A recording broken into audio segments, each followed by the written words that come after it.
venture to say that almost every millennial out there listening to this has had one of those moments in the past year or so where you're doing the most, you're being the responsible adult, you're trying to check all the boxes, and then your brain hits you with the most disrespectful thought of all. Is this my life? Like, is this it? Not in some, dramatic movie trailer way.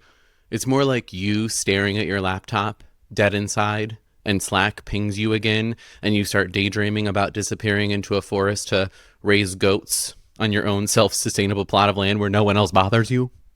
We've talked a lot about the millennial playbook and why it doesn't work anymore. But today, I want to tell you what it looked like when that harsh truth stopped being an idea and became personal. That's what today's episode is all about. I know a lot of us are hitting that point where we want to burn it all down and start over. So I wanted to take a moment today and share with you all my own personal story, my burn it down moment, or should I say moments, because it wasn't just one, and where it's led me to today.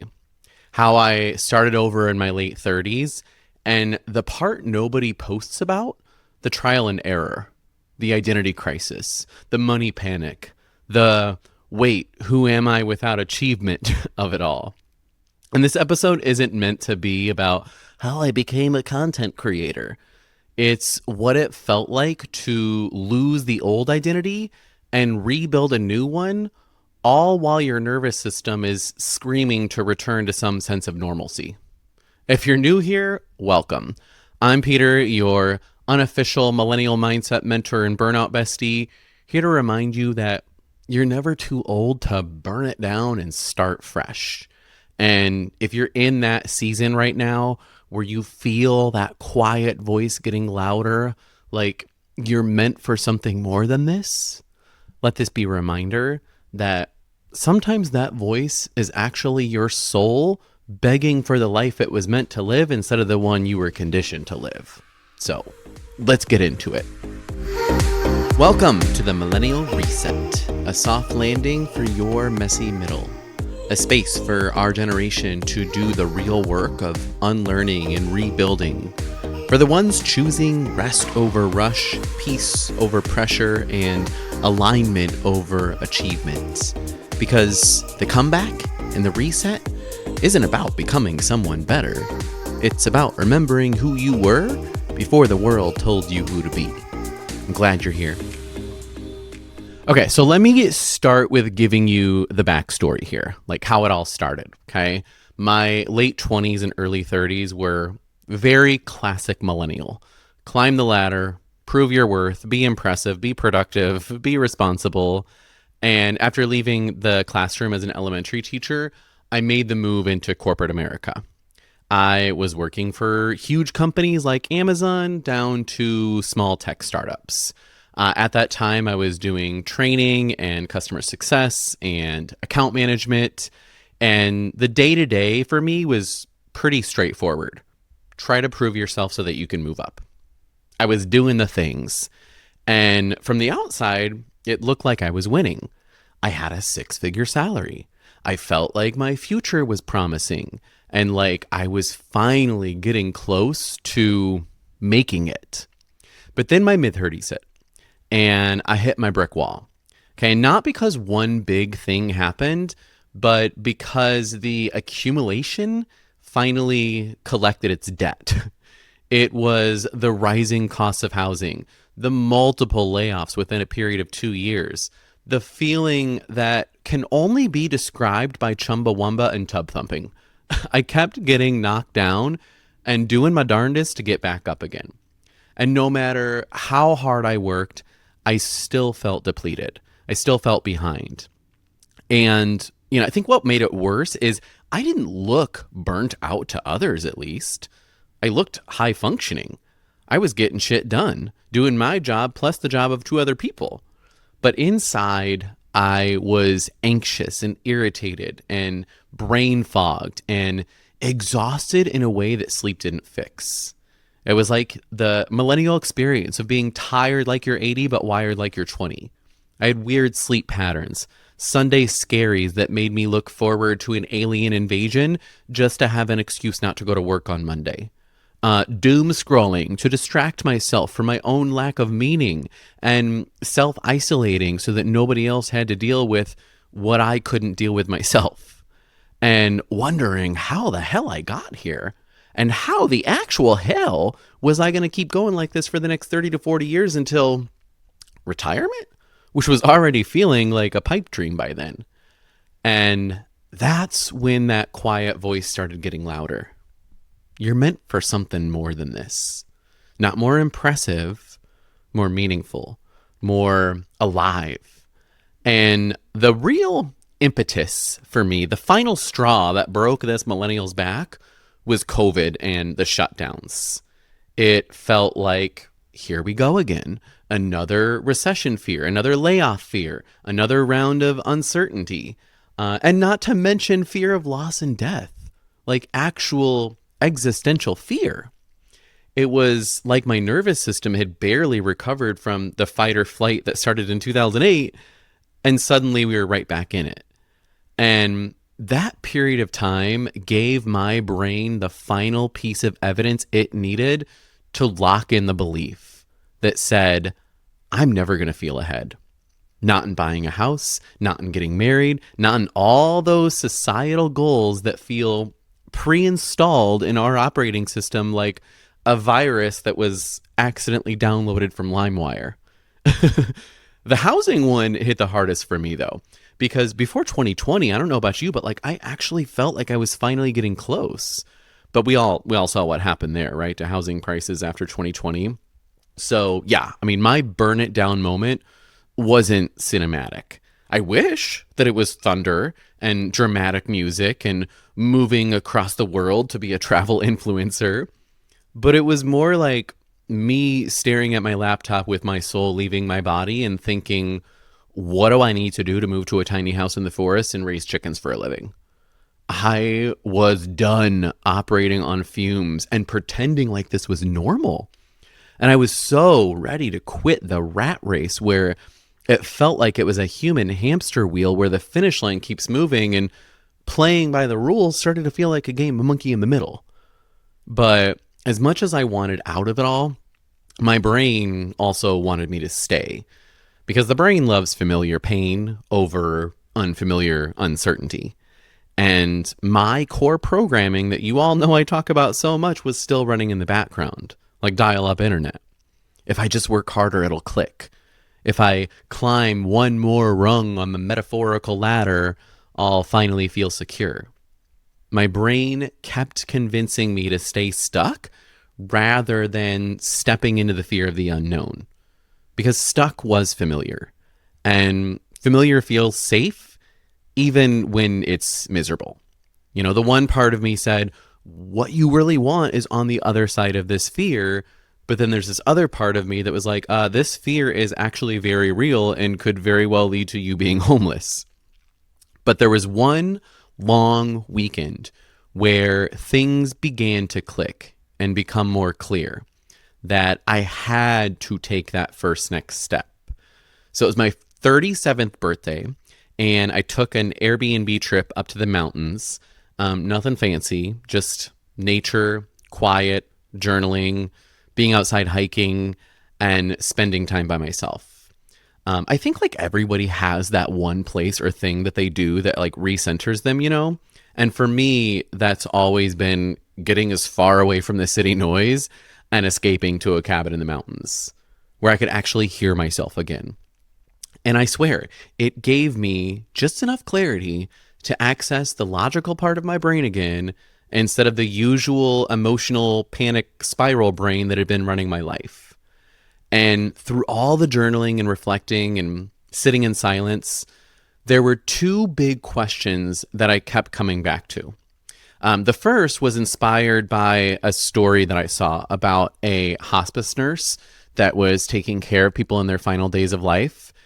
And she would ask them, what, if any, was their biggest regret in life? You know, if they could do it all over again, would they do anything different? And the one response that came up more often than anything else was, I wish I had lived a life more true to myself instead of what everybody else expected of me.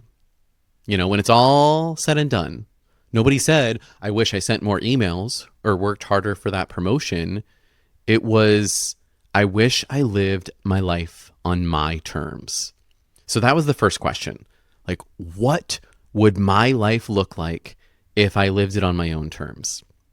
And the second question was inspired from part of a self-help book that I was reading at the time.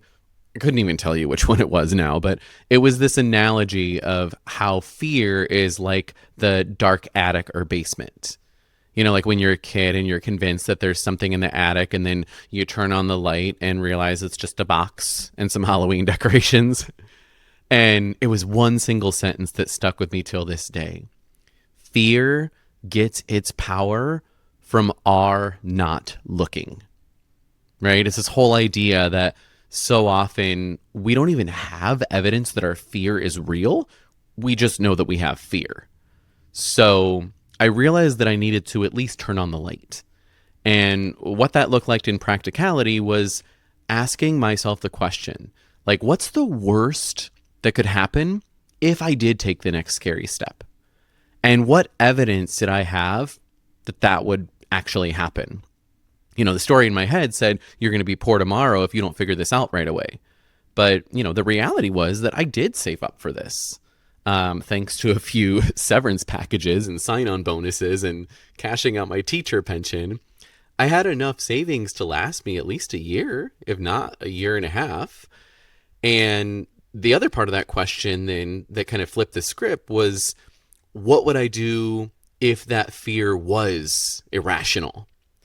And at the end of that weekend, I came to the scary but also exciting conclusion. Not only did I want to change my life, I needed to.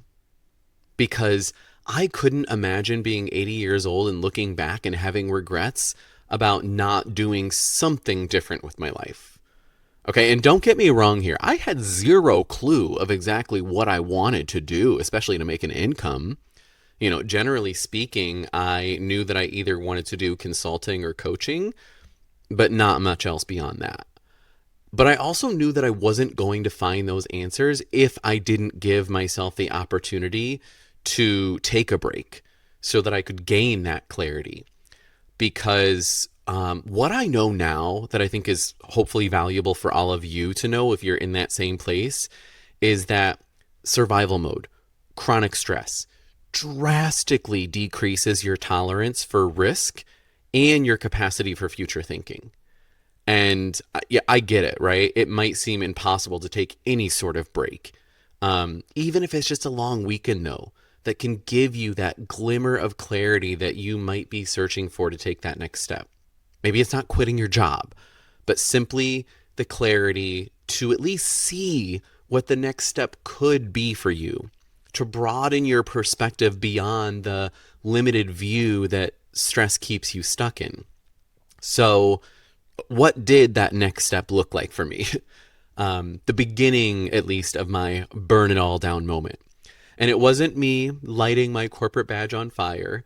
I didn't quit cold turkey. I went down to very minimal part-time instead. And honestly, that was the best thing that could have happened, because it gave me space without sending my nervous system into full scarcity panic.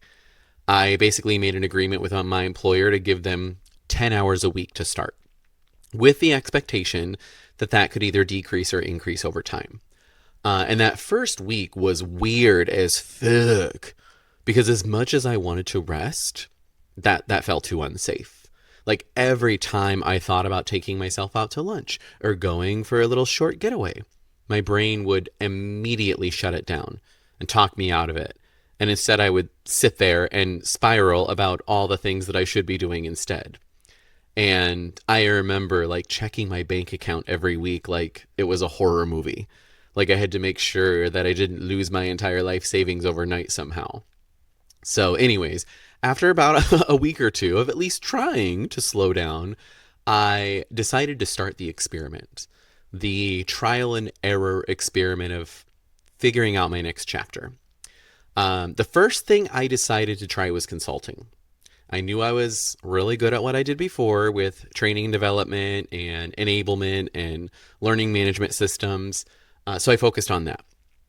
Basically, doing a version of what I was doing before, but on my own. I built the website. I started cold messaging other software companies on LinkedIn. And it worked. I got a few clients, one that I still work with till this day. And that first invoice was a huge win, right? Like maybe I could make this happen. But within about 6 months, I realized this ain't it. This wasn't what I really wanted. It was just me grasping for something stable to replace the full-time job. It was safe change, not real change. Like in reality, I didn't actually even pivot. I just translated my old life into freelance. But a true pivot was a lot scarier than I thought. And the scariest part wasn't the logistics. It was identity. I built my entire sense of worth around being competent and productive. And starting over felt like stepping off the map. Like, who am I if I'm not achieving something every second? So I decided, okay, let's try something different, like radically different, like getting on TikTok and becoming a content creator. So fast forward to June 2022, about 6 months after my first burn it all down moment. And I was sitting in my favorite park here in San Diego and I posted my first video. And I look back on it now and it was so cringe, so curated, but it was a start. And my intention wasn't to become rich and famous. It was document the journey of the messy middle and the burnout and hopefully eventually the breakthrough, sharing the ups and the downs and the insights. And I learned slowly but surely that figuring out that something more truly is an ongoing experiment. Like you start practical, you move towards the safest option, and then you learn what feels right versus what still feels out of alignment. And then as you learn, you start acting less on logic and more on intuition. But even with all that, all those changes, something still felt off because I kept trying to squeeze myself into a label that felt digestible. Mindset coach, life coach, motivational speaker. It still felt like I was trying to become a version of myself that had a neat category, a safe box, because it felt safer to follow a path that other people had already done, but it didn't feel authentic. It's like you try something and realize that you're actually still just trying to be an imposter of what you think you should be doing or what everyone else expects of you. And time again, your soul keeps calling to you that you're meant for something more. And after several months of that experiment, real life showed up again. I was running out of money from the break, even working part-time. And my brain went into full fear mode. Like, I have to figure this out right now or I'm going to go broke. And so this is where I'm so thankful that I went down to part-time with my employer instead of quitting, because they ended up having another full-time opening that was very similar to what I was doing before, but quite frankly, easier. Like easy enough that I felt like I could still do my own thing on the side and not burn myself out all over again. So decided to go back to full-time work, which was actually the best decision at that time. It felt like a sigh of relief, but also failure. And I need to say this clearly because someone out there needs to hear it like I needed to hear it then. That wasn't me failing or backtracking.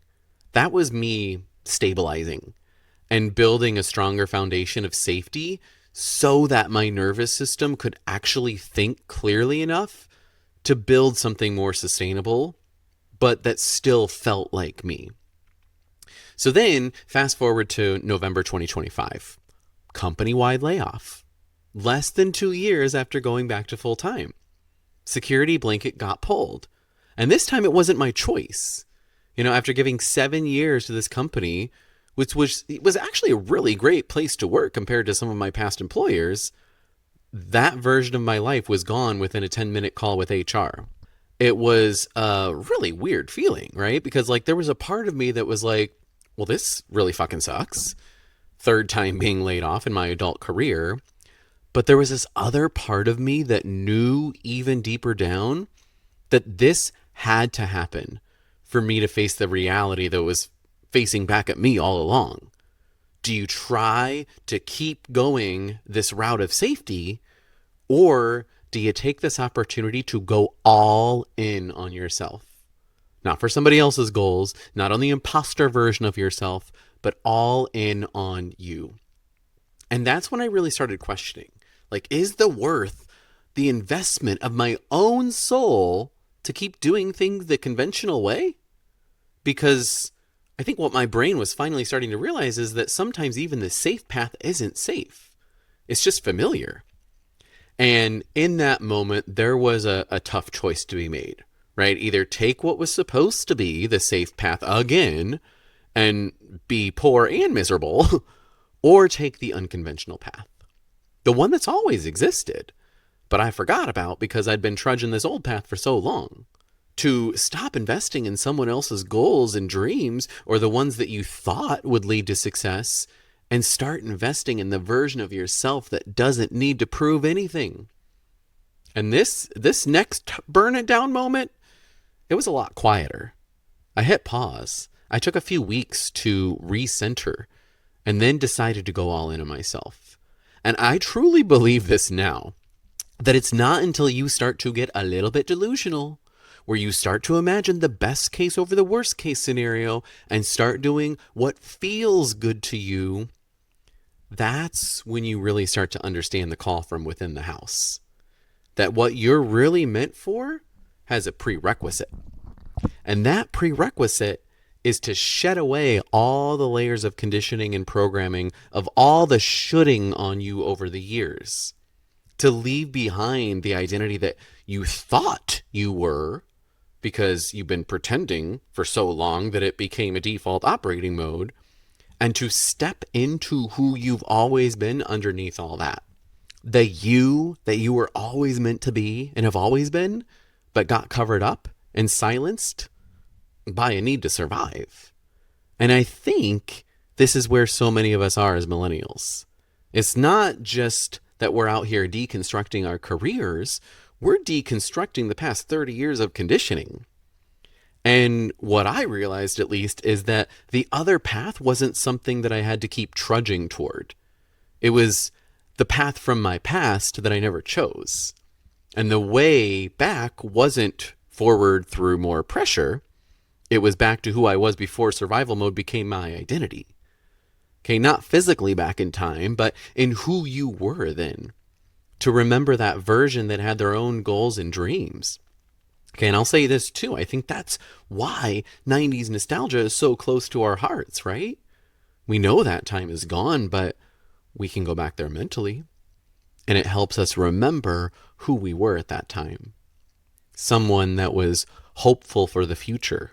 Someone who had passions and hobbies and goals that were based on who they were and what they were naturally good at.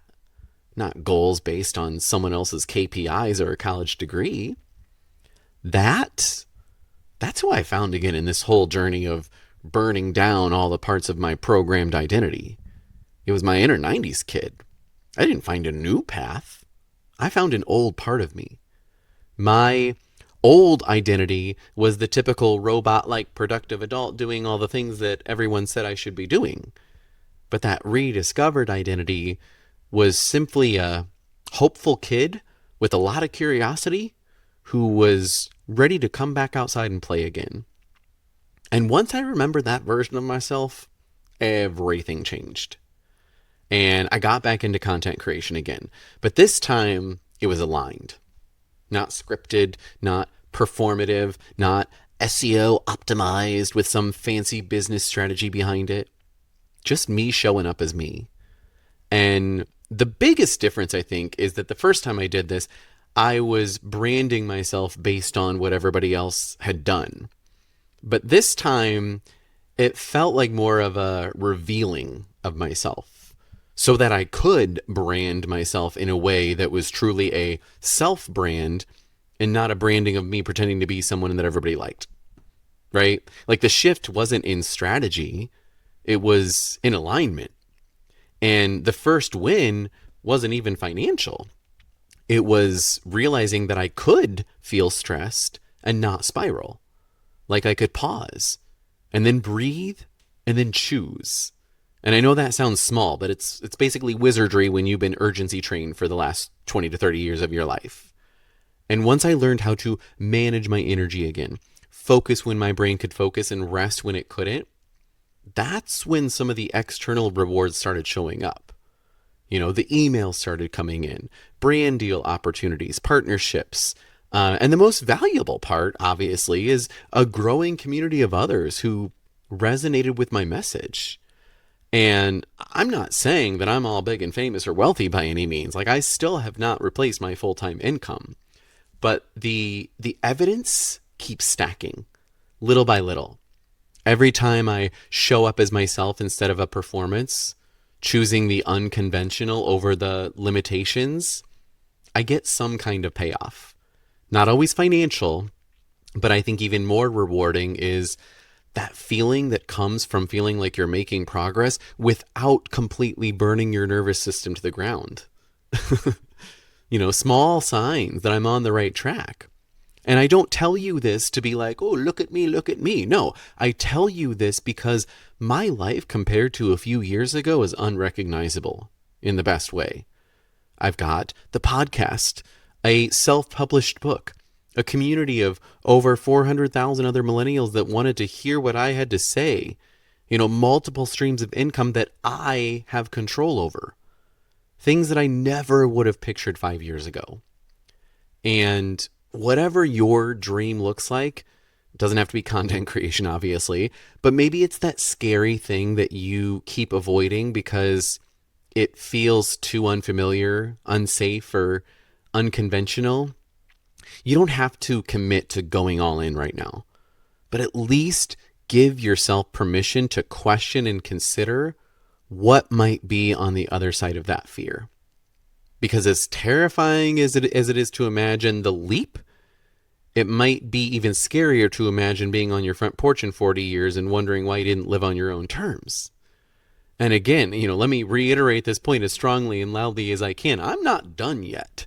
I have not reached the finish line to call myself some sort of guru or, you know, fully realized my biggest dreams.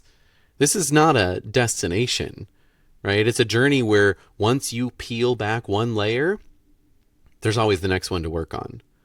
But again, you know, if there's anything I can do to help others that are just starting this, where it starts with that deep, painful yearning to burn it all down and try something different, to feel something more, I want to at least give you the 3 biggest lessons that I've learned from all of this so far. Okay? So number 1 is rest before you reinvent. All right? I'm talking like take a month to do nothing. Rest, journal, reflect. And if you can't take a month, take a long weekend. I realize a month is a long time, but I won't lie to you. It took me multiple months to finally feel like I had enough clarity to move forward in a direction that felt aligned and possible for me. Every time that I tried to rush into productivity mode again, I ended up committing to something that I eventually realized wasn't the right path. And then I had to backtrack. And when that voice chimes in and tells you that you're lazy, you tell it to talk to the hand, because clarity comes from stillness, not stress. And the ability to do any sort of meaningful future thinking requires a regulated nervous system. And keep in mind here, right? Like rest looks different for everyone. Sometimes it means getting more sleep, but for others it means being outside, around nature, right? The point isn't to rest like we might conventionally think of it, but instead think of it like giving yourself as many experiences of peace as possible, whatever that looks like for you. Okay, and speaking of peace, expect peace withdrawal. Okay, because when your baseline is chaos, calm feels suspicious.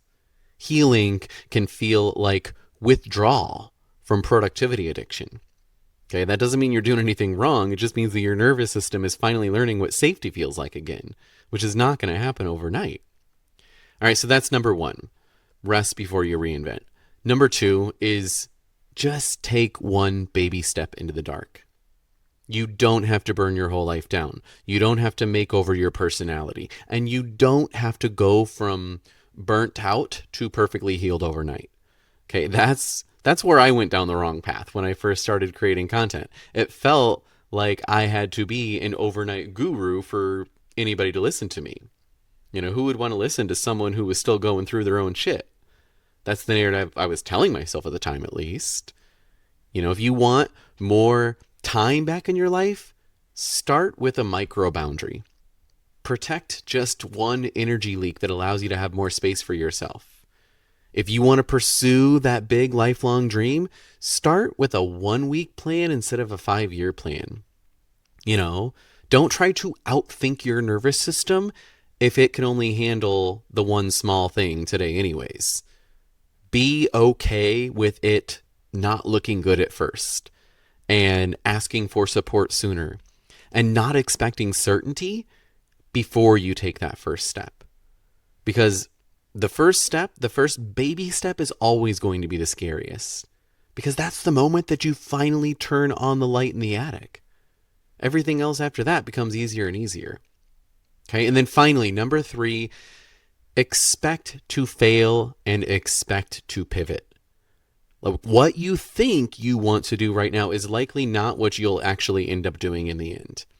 Okay, for me, consulting wasn't it. Trying to be a coach wasn't it. But I had to experience the failures and the learnings to pivot to the thing that was it. So start training your brain to look at failures as moments of learning and growth.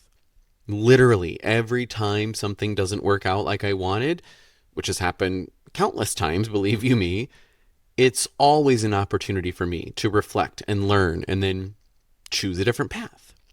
And when I say expect to pivot, be prepared for a pivot in your values and beliefs too. You know, success used to mean output and achievement for me. Now, success means sustainability. It means building a life that doesn't require abandoning myself to achieve it. Starting over in your 30s or 40s doesn't have to be a crisis. It's a chrysalis era. It's the moment you stop living someone else's script. So if you're listening to this and you're in that burn it down phase, first of all, you're not dramatic. Okay, this is to be expected when the playbook you were handed for adulting doesn't work like it used to anymore. And second, you don't have to have the whole plan.